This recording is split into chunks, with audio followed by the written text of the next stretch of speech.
So a critical situation, I called it, I had seen some reports where this has been called a potential once in a century hit.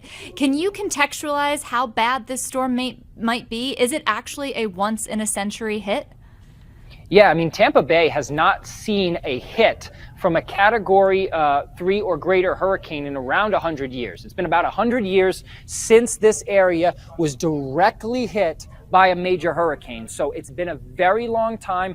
And back in the early 1900s, the population of this area was much, much less than it is right now. There's been a significant population boom across the coasts of Florida, and that's both East Coast and West Coast in the last 100 years. So there's a lot of infrastructure, a lot of people. There's a lot of people in this area that have never been through a hurricane that has directly hit, because we've seen a couple of near misses. We saw Ian move to the south. We've seen several storms skirt the coast, but we've never seen, at least in around 100 years, a major hurricane directly impacting the Tampa-St. Pete area.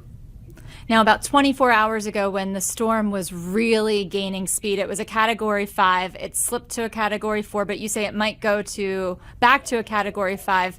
We ran a story on Forbes.com earlier today about, do we need a Category 6? It involves some imagination, but given the severity of storms you've seen this season, Alex, do we need to add categories to our hurricane system?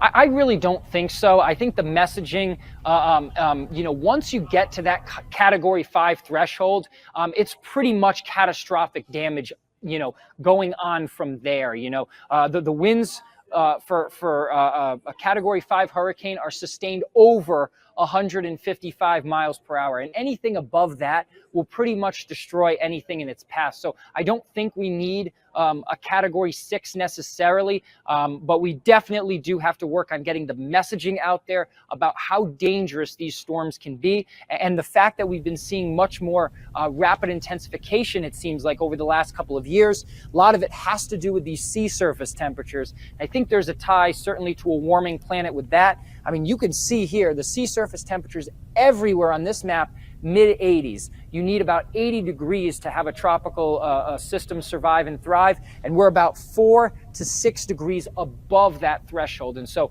the last couple of years, we've been seeing a lot more systems rapidly intensify. I'm worried that this could be a trend as we move into the future.